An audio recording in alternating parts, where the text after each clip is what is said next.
Hakika leo ndio leo, asemaye kesho muongo, asiye na mwana ileke jiwe hayawia yawa amekwenda kuwa. Ni wakati mzuri kweli kweli na kukaribisha na kualika njoo tuitazame game ya Kariakoo, Simba na Yanga, Yanga na Simba. Hii ni hatari kweli kweli, dabi ya Kariakoo ndani ya visiwa vya Zanzibar. Kunani huko? Mambo ni mazito kweli kweli. Ungana nasi bwana, sako kwa bako ili usilele matangazo jadidi kweli kweli yasiyokuwa na shida wala shaka yeyote ile.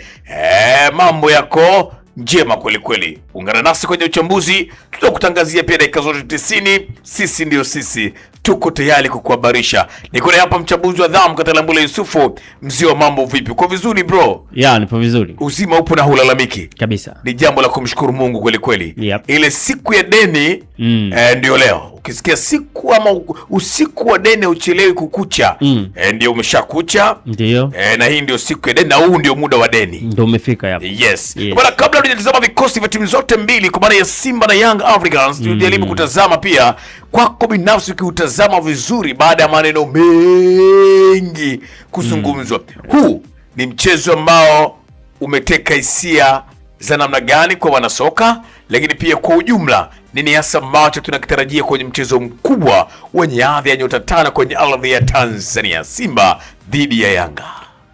Kwanza, huu ndo mchezo ambao tunaweza tukasema kama kitambulisho cha soka la Tanzania. Okay. Kwa maana wewe ukiulizwa unafanya kazi sehemu gani, unaambiwa onyesha kitambulisho. Yes. Sasa soka letu sisi linatafsiriwa na mchezo huu, na moja ya dabi bora sana. Mara ya mwisho dabi ya Kariakoo ilikuwa inashika nafasi ya 5 miaka kama 3-4 hivi ambayo imepita kwa takwimu ambazo wameziweka, ikiwa inaongozwa na dabi ya Cairo, kuna dabi ya Soweto, dabi ya Casablanca, lakini unakuta dabi ya Kariakoo ndo dabi ambazo huwa zimeteka hisia za watu wengi sana. Yes. Lakini hii ambayo tunaenda kushuhudia leo ni dabi ambayo inategemea, inaweza ikawa na mvuto lakini inaweza isiwe na mvuto, kwa sababu ndani ya wiki moja zinaenda kuchezwa dabi mbili. Dabi mbili. Yes. Very sure, very sure. Kwa hiyo kuna namna fulani watu wanaweza akacheza kama kujigawa. Okay. Kwa sababu game zote zimekuwa na faida. Hii ukishinda unachukua kombe, lakini ile ya kule Simba anaitaka zaidi, kwa sababu kama atamfunga Young Africans kwa maana atapunguza gap la pointi 5. Okay. Lakini Young Africans pia anahitaji zaidi, kama atapata sare kwa maana zitabaki pointi 5. Kama atashinda zitaongezeka mpaka pointi 8. Kwa hiyo unaweza kuona michezo yote imekaa kwenye mtego. Kwa hiyo ina umuhimu michezo yote. Okay. Kwa hiyo kama moja ya timu kati ya hizi nguvu yake atawekeza zaidi kule, kwa maana anaweza tukashuhudia mechi hii kapoteza mvuto. Lakini kama wote wakaamua nataka tushinde zote, unaweza tukashuhudia leo game tamu, game nzuri, game bora, lakini pia na mechi ya da tunaweza tukashuhudia kitu bora. Lakini hapa nipo na record ya mechi 19 za mwisho ambazo wamekutana katika michuano ya NBC Premier League tunazungumza. Okay, yes. Kwa sababu kukutana huko Zanzibar inakuwaga mara chache sana kutokea. Yeah. Kwenye michezo 19 Simba amefunga magoli 32, kamfunga Young Africans. Okay. Kwenye mechi 19. Sawa.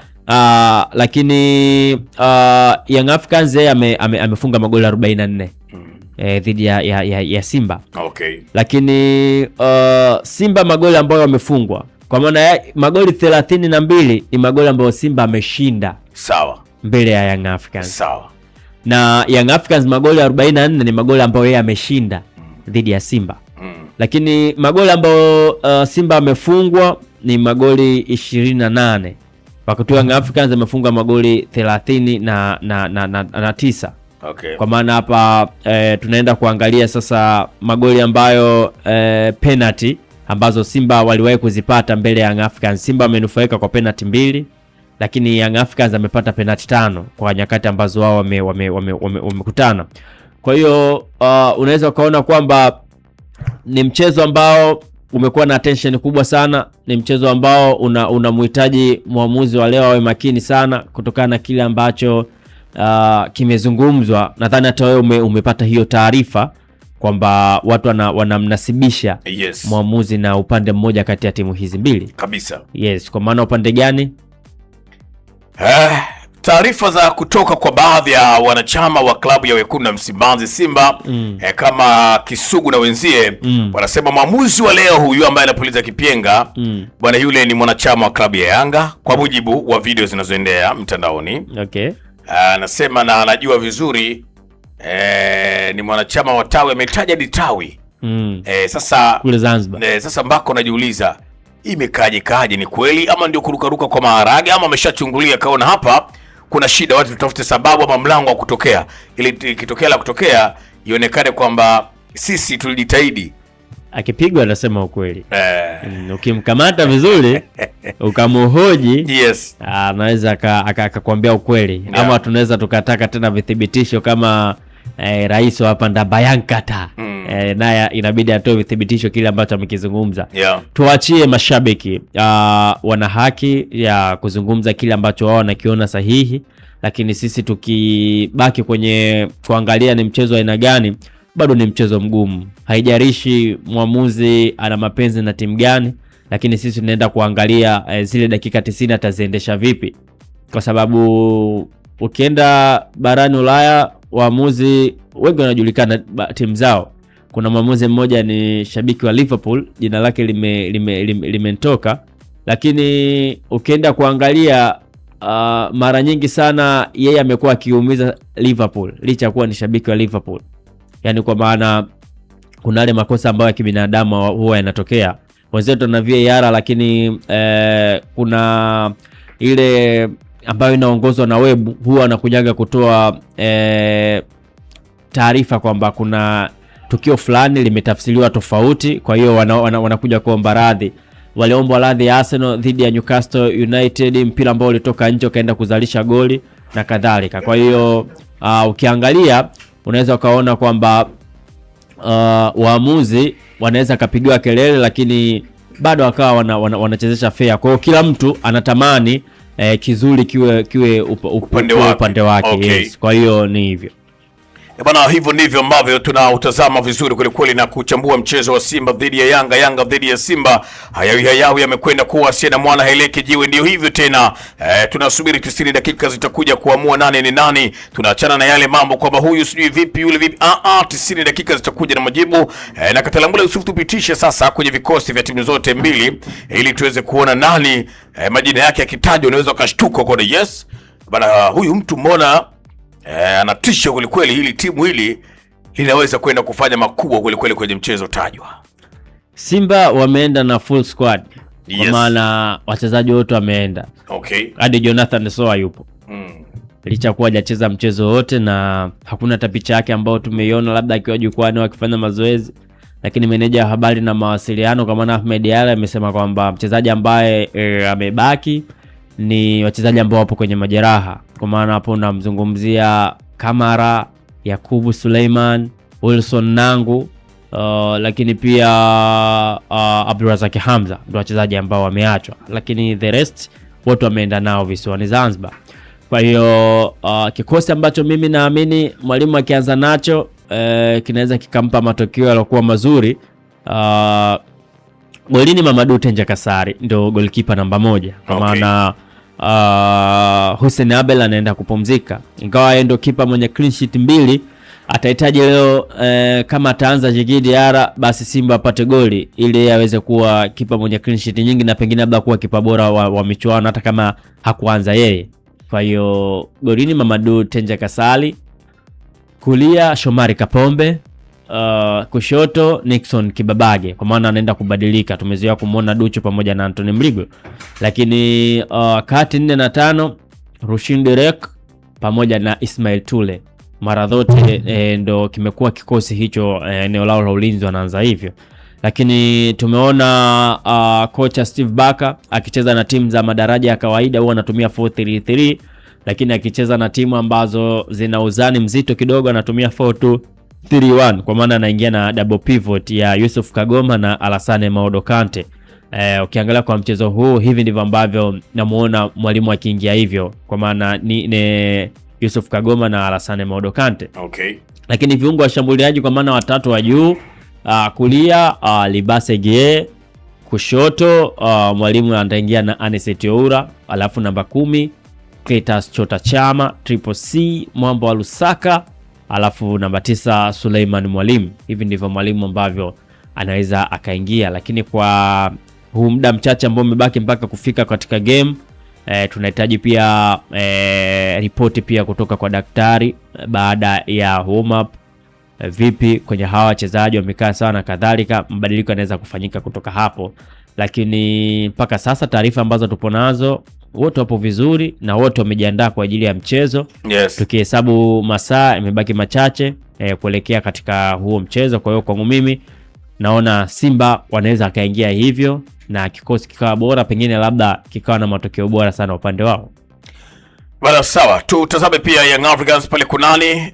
Mambo pia ni mazito kweli kweli, muda si rafiki, lakini ndio hivyo tena. Mambo lazima tuyaweke hadharani tukashuhudie 90 dakika zenye mvuto, jasho na damu, lakini mwisho wa siku kuna watu watapata furaha, wengine wataumia. Yeah. Yes. Kwa Young Africans tunajua wachezaji ambao wapo injured, kwa maana Clement Mzize, yes, ngaja ameanza mazoezi madogo lakini bado hajarecover vizuri Clement Mzize. Lakini ukiangalia mchezaji mwingine ni Dickson Job ambaye atakosekana kwa msimu mzima ambao umesalia. Yes. Hao ndio wachezaji ambao wapo injured, lakini Dep amerudi, Prince Mpumelelo Dube amerudi.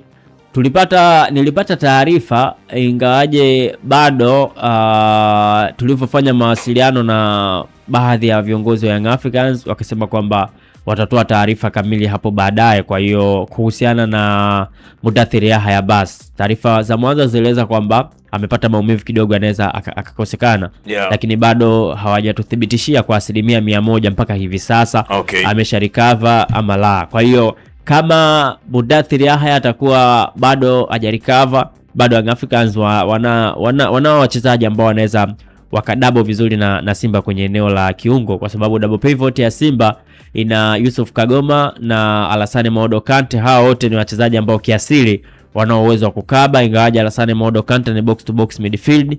Kuna wakati anakuwa kama namba 8 pase, kwa maana ni aina ya wachezaji ambao wanaweza kuitoa timu chini kuipeleka juu. Ndicho kitu ambacho Mudathir Yahya basi pia alikuwa akikifanya katika kikosi cha Young Africans kabla mwalimu kumsogeza juu kwenye eneo la namba 10 kuona nini ambacho anaweza akakiofa kwenye hilo eneo. Kwa hiyo kama anakosekana yeye, bado kocha Pedro Gonçalves ataingia na kikosi cha 4-2-3-1 kama vile ambavyo anaingia Simba, na bato kubwa tutaliona kwenye eneo la kiungo, kwa maana golini Djigui Diarra screen protector atakaa kwenye ile milingoti mitatu.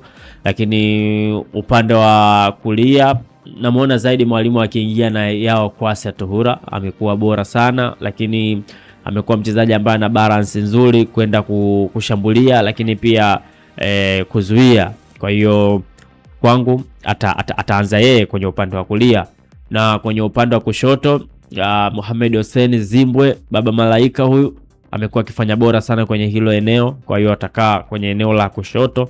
Lakini 4 na 5 Frank Yasin leo atakaa nje, kwa sababu ni mechi ambayo ina pressure kubwa sana na inahitaji wachezaji wenye uzoefu ambao hawezi kutingishwa na changamoto na milio na kelele za mashabiki. Kwa hiyo nategemea kumuona Bakari Nondo Mwamnyeto pamoja na Ibrahim Abdullah Baka. Hii ndio safu yao ya ulinzi ambayo Young Africans wataiunda.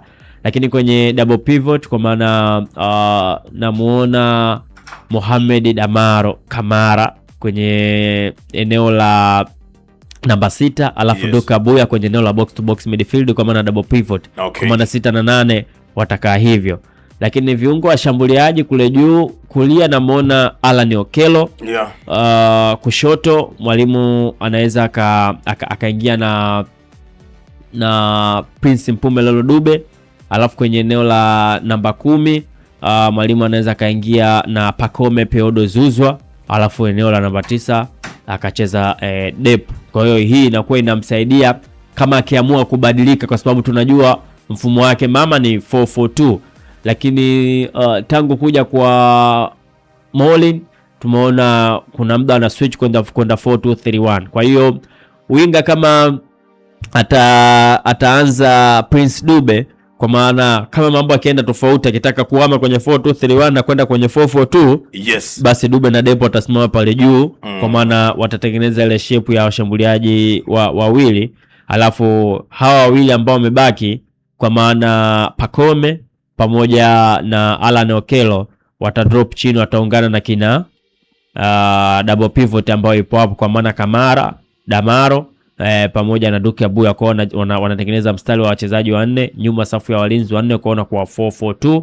Wakitaka kuswitch kwenda kwenye 4-2-3-1, Dube ana drop chini, alafu Depo anabaki pale juu, na hawa kina Pacome pamoja na Alan Okello wanamfuata Dube juu. Kwa hiyo mpira unakuwa hivyo, mifumo inakuwa inabadilika katikati ya mchezo kulingana na opponent anakuja vipi, lakini pia madhaifu yapo upande gani, kwa sababu kuna wakati mnaweza mkaja mkakutana na vitu tofauti, kwa sababu mnajua kwamba naenda kucheza na Shomari Kapombe, labda ana weakness kwenye kukaba, siku hiyo ukamkuta kaamka vizuri, akawepo vizuri kwenye kukaba, kwa hiyo mna switch. Sasa kama kuna upande wake mmeweka mtu mmoja, anaongezeka mtu mwingine. Kwa hiyo hivi ndivyo ambavyo huwa makocha wanabadilika katikati ya mchezo, na ndio inaonyesha ubora halisi wa coach. Kwa hiyo kwangu mimi Young Africans hivi ndivyo ambavyo wanaweza kaingia, na pengine labda wanaweza kupata matukio yalikuwa mazuri kwa kikosi hicho. Na mimi bana sina la ziada. Katalambula Yusufu amezungumza mengi na mazuri. Tunakwenda mapumziko, tarejea tena, lakini kumbuka tutakutangazia mchezo huu live kupitia sisi.